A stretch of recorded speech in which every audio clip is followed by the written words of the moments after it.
Hello বন্ধুরা, আজকে বেরিয়ে পড়লাম ব্যারাকপুরে জগন্নাথ মন্দির ও অন্নপূর্ণা মন্দির দর্শনের জন্য। ঘড়িতে বাজে এখন 6টা 3 আর চলে আসলো শান্তিপুর লোকাল ট্রেন। এবার এই ট্রেনে করে উঠে ফাইনালি পৌঁছে গেলাম ব্যারাকপুর স্টেশনে। ব্যারাকপুরের 1 নম্বর প্ল্যাটফর্মে নামতেই সামনে যে হনুমানজির মন্দিরটি ছিল সেটি অপূর্ব লাইটিং দিয়ে সুন্দরভাবে সাজিয়েছে। যেহেতু রামনবমী ছিল সেই জন্য এত সুন্দরভাবে সাজিয়েছে। আর এই মন্দিরটি সাজানো থাকবে হনুমান জয়ন্তী পর্যন্ত। হনুমান জয়ন্তীতে এখানে খুব বিশাল বড়োভাবে এই মন্দিরটিতে পুজো হবে। সামনে প্রচুর ভক্তদের ভিড় দেখতে পেলাম, তারা সবাই বজরংবলীর মন্দিরে পুজো দিচ্ছে।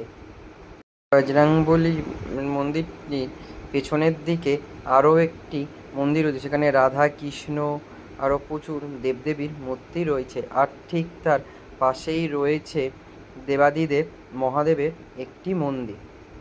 1 নম্বর প্ল্যাটফর্ম থেকে বেরিয়ে সোজা হেঁটে আসলেই অটো পেয়ে যাবে। অটোতে উঠে বলবে অন্নপূর্ণা মন্দির বা জগন্নাথ মন্দিরে যাবে। অটো দাদারা নামিয়ে দেবে গান্ধীঘাটের সামনে। রাস্তার ওপার হলে সোজা এগিয়ে আসলেই প্রথমে পড়বে জগন্নাথ মন্দির, তারপর পড়বে অন্নপূর্ণা মন্দির। অটো ভাড়া হলো জনপ্রতি 10 টাকা করে।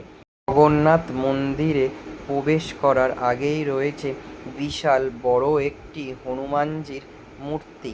আর মন্দিরের ভেতরে প্রবেশ করার আগে দুদিকে দুটি সিংহ দুয়ার রয়েছে। এটি হলো মন্দিরের মূল প্রবেশপথ। আর উপরের দিকে রয়েছে ভগবান বিষ্ণুর শেষ অবতার কল্কি অবতার। মন্দিরের ভেতরে প্রবেশ করার পথেই রয়েছে অরুণদেবের মূর্তি। প্রত্যেকটি জগন্নাথ মন্দিরের সামনে এই অরুণদেবের মূর্তিটি থাকে। মন্দিরটির বাঁদিকে রয়েছে মা দুর্গার মহিষাসুরমর্দিনীর রূপ, ডান দিকে রয়েছে জগন্নাথ দেবের মূর্তি, উপরের দিকে রয়েছে ভগবান বিষ্ণুর অনন্ত শয্যার চিত্র, তার নিচে রয়েছে ভগবান বিষ্ণুর 10টি অবতার। প্রবেশ করলাম মূল মন্দিরের ভেতরে। মন্দিরটির ভেতরে প্রবেশ করার সময় ডান দিকে রয়েছে দেবাদিদেব মহাদেবের একটি মূর্তি। আর মন্দিরের চারিদিকে রয়েছে ভগবান বিষ্ণুর বিভিন্ন বাল্যকালের লীলা শিল্পীরা ফুটিয়ে তুলে ধরেছে। মূল মন্দিরের ভিতরের চারিদিকটা দারুণ দেখতে লাগছে। সন্ধ্যার সময় প্রভু জগন্নাথ দেব, বলভদ্র, সুভদ্রার সন্ধ্যারতি হচ্ছিল। প্রচুর ভক্তদের ভিড়ও ছিল। বাঁদিকে রয়েছে প্রভু বলভদ্র, মাঝখানে রয়েছে সুভদ্রা, ডান দিকে রয়েছে প্রভু জগন্নাথ দেব। জগন্নাথ মন্দির দর্শন করে তারপর চলে আসলাম অন্নপূর্ণা মন্দিরে। মন্দিরের ভেতরে প্রস্থান করার পূর্বে এই ঘরটিতে জুতো খুলে রেখে যেতে হয়। জুতো রাখার জন্য 5 টাকা করে নেওয়া হয়। সোজা সামনের দিকে এগিয়ে আসলেই পড়বে মন্দিরের মূল প্রবেশদ্বার। প্রবেশদ্বারের বাইরে মালা মিষ্টি ফুল কিনতে পাওয়া যায়। তোমরা সবাই মালা মিষ্টি ফুল কিনে নিয়ে অন্নপূর্ণা মন্দিরে মাকে পুজো দিতে পারো। আমি বিকেলবেলা গিয়েছিলাম, তাই জন্য মন্দিরটাতে লাইটিং দিয়ে চারিদিকে খুব সুন্দরভাবে সাজিয়েছে। এটি হলো 13 নম্বর রুম। এখানে মায়ের ছবি ও ক্যালেন্ডার পাওয়া যায়। মন্দিরের সামনেই রয়েছে জগদম্বা দেবীর মূর্তি। এই মন্দিরটি 1875 সালের 12ই এপ্রিল রানী রাসমণির কনিষ্ঠ কন্যা জগদম্বা দেবী এটি প্রতিষ্ঠা করেন। মন্দিরের ভেতরে দেখলাম প্রচুর ভক্তদের ভিড়। এই হলো মা অন্নপূর্ণা ঠাকুর। বিকেলবেলায় মা অন্নপূর্ণা মন্দিরে সুন্দর আরতি হচ্ছিল। অন্নপূর্ণা মায়ের সন্ধ্যারতি দেখার পর তারপর চলে গেলাম বেশ কিছু মন্দির আছে সেগুলোর দর্শন করতে। প্রথমেই রয়েছে ঠাকুরের মন্দির, তারপরে রয়েছে রাধা কৃষ্ণর মন্দির, পরে রয়েছে রাম সীতার মন্দির। তিনটি মন্দিরের পর রয়েছে শ্রী শ্রী রামকৃষ্ণ পরমহংসদেবের ধ্যানঘর, যেখানে রামকৃষ্ণ দেব বসে ধ্যান করতেন। এই হলো ঘরটি যেখানে শ্রী শ্রী রামকৃষ্ণ পরমহংসদেব বসে ধ্যান করতেন।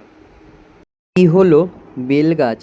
বেলগাছের নিচে এসে শ্রী শ্রী রামকৃষ্ণ পরমহংসদেব বসে থাকতেন।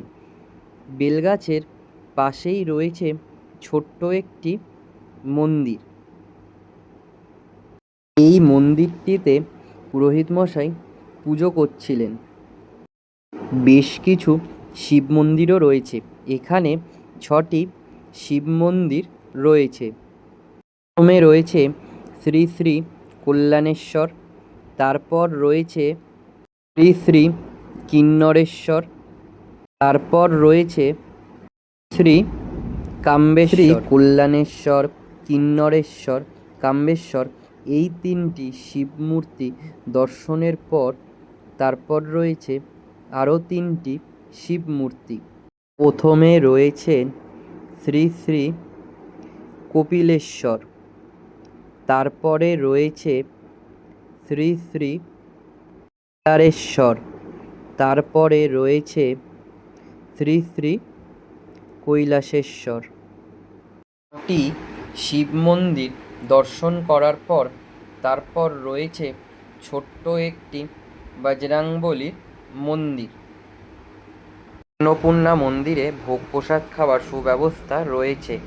এই 5 নম্বর অফিস ঘর থেকে সকাল 10টা থেকে 12:30 অবধি ভোগের কুপন দেওয়া হয়। আর ভোগ দেওয়া শুরু হয় দুপুর 1:30টা থেকে।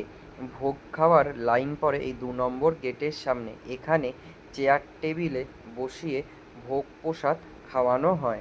অন্নপূর্ণা মন্দির ঘোরা হয়ে গেলে তারপর সোজা একটি রাস্তা পড়ে। এই সোজা রাস্তাটা ধরে সামনের দিকে এগিয়ে গেলেই পড়বে রানী রাসমণি ঘাট। এই ঘাটটা সন্ধ্যাবেলার দিকে লাইটিং দিয়ে খুবই সুন্দর লাগছিল। চারিদিকটা শান্ত, নীরব, প্রকৃতির সুন্দর একটি স্নিগ্ধতা এখানে খুঁজে পেলাম। ঘাটে প্রচুর মানুষজনকে দেখতে পেলাম, সবাই বসে রয়েছে।